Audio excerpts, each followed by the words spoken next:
ይህ የምፅዓቱ አዋጅ ነጋሪ አገልግሎት ወቅታዊና ዕለታዊ ወጎችን በማቅረብ ትንታኔ የምንሰጥበት የተለያዩ እንግዶችንም በመጋበዝ የምናቀርብበት መድረክ ነው። መረጃዎችን ያጠናከረ ይዞልን የሚመጣው ፓስተር አለማየሁ ነሙ ሲሆን ፕሮግራሙን የመራና መሰናዶውን ኤዲት በማድረግ ወደ እናንተ የሚያቀርበው ይልቃል አስራት ነው። መልካም ጊዜ። ሻሎም ውድ የምፅዓቱ አዋጅ ነጋሪ አድማጮቻችን ሰላም ለእናንተ ይሁን። ዛሬ እንግዲህ የቀኑ የቅዳሜውን መረጃና መልእክት ደግሞ ወደ እናንተ ለማድረስ ተገናኝተናል። ከፓስተር አለማየሁ ነሙ ጋር መረጃዎችን እንደተለመደው ከዓለማችን ዙሪያ እየተሰሙ ያሉ ክስተቶችን እንደ እግዚአብሔር ቃል ደግሞ በመቃኘት መረጃዎቹን ያመጣልናል። እንግዲህ ዓለማችን በዚህ ሰዓት በምን ሁኔታ ላይ እንዳለች እና እንደገና ደግሞ የቅድመ ማስጠንቀቂያ መልእክቶችም ጨምሮ እሱ ያጋራናል። ይልቃል አስራት ነኝ ከምፅዓቱ አዋጅ ነጋሪ አገልግሎት። አድማጮቻችን እንግዲህ በየጊዜው በየዕለቱ ወደ እናንተ የምናደርሰው ወቅታዊ ክስተቶች በትንቢታዊ መነጽር እየፈተሽን ምን ማድረግ እንዳለብን የመጽሐፍ ቅዱስን ሐሳቦችን ወደ እናንተ በማምጣት እንዲሁም ደግሞ ፓስተር አለማየሁ ምክረ ሐሳቦችንም ጨምሮ አካቶ መልእክቶችን ለማስተላለፍ እየጣረ ይገኛል። ስለዚህ መልካም ጊዜ እንደሚኖርን ተስፋ አደርጋለሁ። በቅድሚያ ሰላምታ ላድርግና በቀጥታ ወደ ያመጣልን መረጃ እናመራለን። ሰላም ላንተ ይሁን ፓስተር፣ እንዴት አለ? እንደምን አለ ወንድም ይልቃል? እግዚአብሔር ይመስገን። እንግዲህ አድማጮቻችንን ማመስገን ተገቢ ነው ብዬ አስባለሁ። በርካታ አድማጮች ገንቢ የሆነ መልእክቶችን እየሰጡን ይገኛሉ። ትናንትና በተለይ የቤተክርስቲያን ተግዳሮት ስለሆነው ስለአንድ ጉዳይ አንስተን በተለይ በዚህ በግብረ ሰዶም እንቅስቃሴ ትልቅ መልእክት አስተላልፈ እንደነበር ይታወቃል። ያው አድማጮችም ምላሽ ሰጥተዋል። እንደነዚህ አይነት እንቅፋት የሆኑ ተግዳሮቶች ከቤተክርስቲያን ዙሪያ መነሳት አለባቸው የሚል እምነትም አለን። እስኪ ምን ተሰማ መልእክቶቹን ስታይ? እንግዲህ ያው አሁን ላይ ያለው ተጨባጭ ሁኔታ እጅግ አስፈሪም አሳፋሪም ስለሆነ ነውና እኔ አንዳንዴ ስጋቴ የኢትዮጵያ ቤተክርስቲያን መሪ አልባ እንዳትሆን ነው እና መረን የወጣ እንዳይሆንና መሪዎች በተለያየ ነገር ሲጠለፉ ስታይ ልብ ይሰበራል። ምክንያቱም ትውልድን ልታሻግር የምትችለው መሪ ሲኖር ነው። መሪ ደግሞ ስንል ዝም ብሎ መሪ ሳይሆን ምሳሌያዊ መሪ የሚሆን ምሳሌ የሚሆን ነውና እኛ እንግዲህ ለትውልዱን ለማዳን መሪዎችንም ሌሎችንም ደግሞ እንዲጠነቀቁ እንዲዘጋጁ ለማድረግ ያለንን የራሳችንን እንግዲህ እስከ መጨረሻ ድረስ እንሞክራለን። ምላሾቹ ደስ ይላሉ። ምንም እንትን አይደለም። ህዝቡ አየህ ብዙ የማያውቀው ነገር አለ፣ ብዙ የማይረዳው ነገር። አንዳንዱ ሰው ከኑሮ ጋር ነው የሚታገለው። ቸርች ይገባል ይወጣል፣ ከኑሮ ጋር እየታገለ ስለሆነ ምን እየተደረገ ነው የሚለውን ነገር ብዙዎች ሰዎች አያውቁትም፣ አይረዱትም። እና እንደዚህ መረጃ ሲያገኙ ለራሳቸውም ለልጆቻቸውም ለቤተ ክርስቲያንም ይጠነቀቃሉ፣ ደግሞ ይጸልያሉ። ስለዚህ ያ ስለሆነ ነው እውነት ነው። እንደውም የሰይጣንም ትልቁ ስትራቴጂ እረኛውን ምታ መንጋው ይበተናል የሚል መርህ ስለሆነ ትክክል አስተያየትም መልእክትም ጭምር ነው ያስተናገድ ነው። መቀጠል ትችላለህ። እንግዲህ በትናንትናው ዕለት የአሜሪካ ፕሬዚዳንት ዶናልድ ትራምፕ ለሂዝቦላ ትጥቁን እንዲፈታ የ30 ቀነ ገደብ ሰጥተውታል። ይሄ በ30 ቀነ ገደብ ውስጥ ትጥቁን ፈቶ መክሰም አለበት የሚል መመሪያ ነው የወጣው። ይህንን ኃላፊነት የሊባኖስ መንግስት መውሰድ አለበት የሚልም ነገር ተናግረዋል። አለበት ትጥቁን ማስፈታት አለበት የሚል ነው። ነገር ግን የእስራኤል መከላከያ ሚኒስትር እስራኤል ካትዝ ይህንን የማያደርግ ከሆነ ሙሉ ለሙሉ ሂዝቦላንም እናጠፋለን የሚል ነገር አንስተዋል። በዚህ መልእክት ላይ እንግዲህ እሳቸው በተናገሩት ላይ ትንሽ ጠንከር ይላል ከዶናልድ ትራምፕም የሊባኖስ መንግስት በሂዝቦላ እየተጠመዘዘ ነው፣ እስካሁን ድረስ የቤት ስራቸውን አልተወጡም የሚል ነው።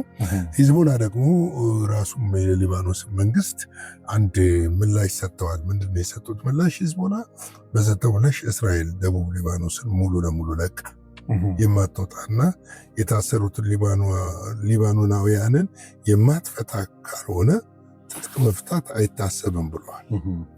እና የሊባኖስ መንግስት ይህንን ለመቆጣጠር እየሰራን ነው። ነገር ግን እስራኤል ከደቡብ ሊባኖስ ሙሉ ለሙሉ ለቃ መውጣት አለበት በስምምነቱ መሰረት። እንዲሁም ደግሞ ትጥቅ ለማስፈታት የምናደርገውን ጥረት ዓለም አቀፉ ማህበረሰብ ሊያግዘን ይገባል የሚል ነገር አንስተዋል የሊባኖስ መንግስት። ይሁን እንጂ እንግዲህ በትናንትናው ዕለት በሊባኖስ ውስጥ የተመረጡ ቦታዎች ላይ ድብደባ ሲደረግ ነበረ እና አሁን ላይ ነው እንግዲህ 30 ቀኗ አጭር ትመስለኛለች። እና ለመናገር የሊባኖስ መንግስት ይህንን የማድረግ አቅም አለው የለው?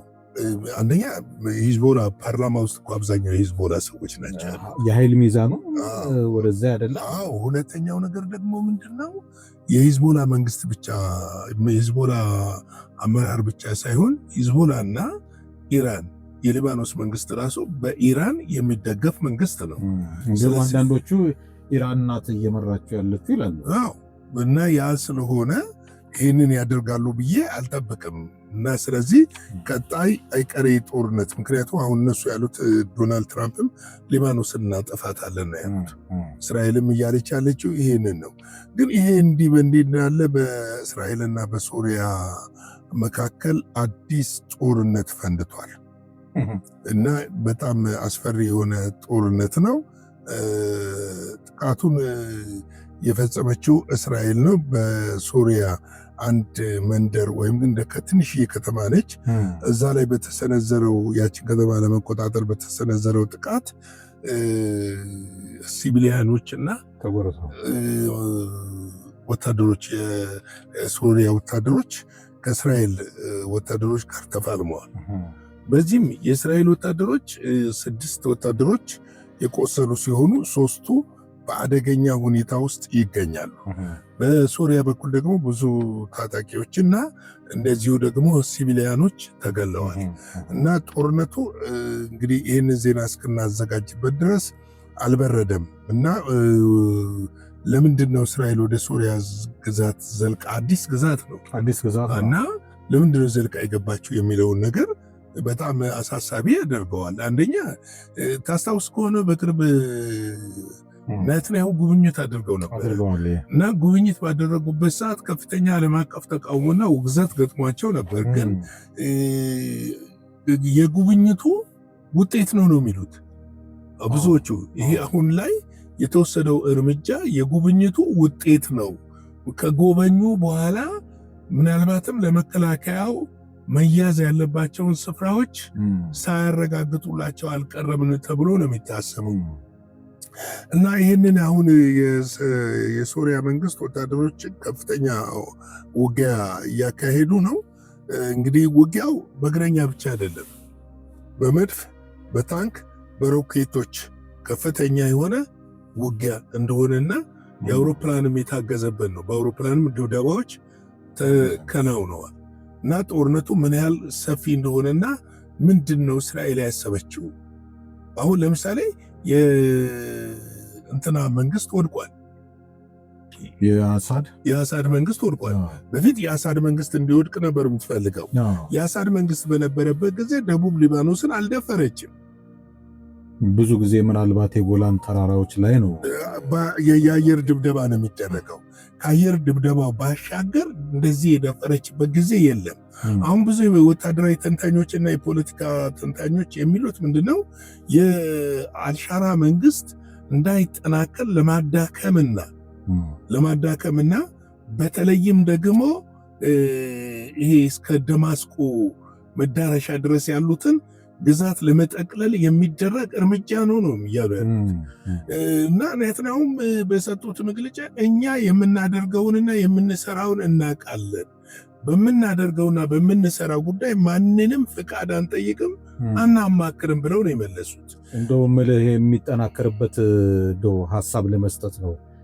እንደምታውቁ ባለፈው ዓመት ይመስለኛል ኔታንያሁ በተባበሩት መንግስታት መድረክ ላይ በተደጋጋሚ ለሁለተኛ ጊዜ ወይ ለሶስተኛ ጊዜ የእስራኤል ካርታ ብለው ያሳዩት ምስል አለ። ያም በተባበሩት መንግስታት መድረክ ላይ እና አንዱ ይሄ የደቡባዊው የሊባኖስ ግዛትና ይሄ ጎላን ተራራ የሶሪያ ግዛትን ጨምሮ ያጠቃለለ ነው እና ይህንን እየገፉበት ነው ማለት ነው። ነው አሁን በግልጽ እንደሚታየው የግዛት መስፋፋት ነው የሚመስለው። ለምን አሁን ደቡብ ሊባኖስን መልቀቅ አልፈለጉም። አሁን መልቀቅ አልፈለጉም። ሐማስ እስካሁን በእስራኤል ላይ ሲተኩስም አይታይም፣ አይሰማም። ነገር ግን እስራኤል በተደጋጋሚ ወታደራዊ ማከማቻዎችን፣ የተለያዩ ነገሮችን እየደበደበች ነው ያለው። ዓለም አቀፉ ማህበረሰብም ይህንን ለምን ታደርጊያለሽ ብሎ የጠየቃት የለም። አሁን ደግሞ ደቡብ ሶሪያን የተወሰነ ገፍታ ይዛለች። እንደገና አሁን ደግሞ እየገፋች እየሄደች ነው ያለችው። ምናልባትም ይሄ በአረቡ ዓለም ሄዶ ቁጣ እንዳይቀሰቅስና ከፍተኛ የሆነ ቀጠናዊ የሆነ ትርምስ ልቂት እንዳይፈጠር ያሰጋል። አሁን ለምሳሌ ስትመለከተው ሐማስ አላረፉ እስካሁን አልተቀበለም። ትናንትና ጠቆም አድርገነዋል። ትናንትና ራሱ ደቡብ ጋዛን ደብድባለች። ልክ ነው። እና ምንድን ነው የሚለው ነገር ስትመለከት ያው የሰላሙ እንትን ከንቱ እንደሆነ የሚያመለክትና በዚህ ጉዳይ ላይ እየተወሰደ ያለው እርምጃ ትንሽ ጠንካራ እርምጃ ነው እስራኤል እየወሰደች ያለው። ሄዶ ያው የትንቢቱ ቃልም ሊፈጸም ግድ ስለሆነ ምናልባት ደማስቆ ላይ ከዚህ በፊትም ተናግረነዋል ከቱርክ ጋር ከፍተኛ ውጊያ ይደረጋል ብዬ አስባለሁ። ስለዚህ ይሄ ስለሚሆን እኛ እንግዲህ መጸለይ ነው ያለብን፣ እግዚአብሔርን ፊት መፈለግ ነው ያለብን፣ ከጌታ ጋር መጣበቅ ነው ያለብን እላለሁ። የጌታ ሰላም ጸጋ ይብዛላችሁ። ላይክ፣ ሼር፣ ሰብስክራይብ አድርጉ። ሻሎም። ጌታ ኢየሱስ ይባርክ። ፓስተር እንግዲህ የዛሬው የቅዳሜው መረጃችን በእንደዚህ አይነት መልኩ ነው እንግዲህ ወደ እናንተ የደረሰው። ውድ አድማጮቻችን የዓለማችን ወቅታዊ ጉዳይ አንዴ ሰላም ሆነ ሲባል እንደገና ደግሞ ተበረዞ ደግሞ ጤና ቢስ የሆኑ ነገሮች እየተከሰቱ ይገኛሉ በተለያየ የዓለማችን ክፍል። ስለዚህ መፍትሄው ያለው በጌታ ኢየሱስ ክርስቶስ እጅ ላይ እንደሆነ ሁላችንም መረዳት መቻል አለብን። ኋላ ላይ እንግዲህ የቀጥታ ስርጭት ይኖረናል። ከምሽቱ 12 ሰዓት ላይ ጠብቁን። ለአሁኑ እንግዲህ ለዛሬ ለቅዳሜ ይዘን የመጣነው መረጃ ይህንን ይመስላል። መልካም ጊዜ እንዲሆንላችሁ እንመኛለን። ሻሎም። ለዛሬ ይዘን የመጣነው ወቅታዊ መረጃ ይህንን ይመስል ነበረ። በሌላ ጊዜ በሌላ መሰናዶ እስከምንገናኝ ሰላም ለእናንተ ይሁን።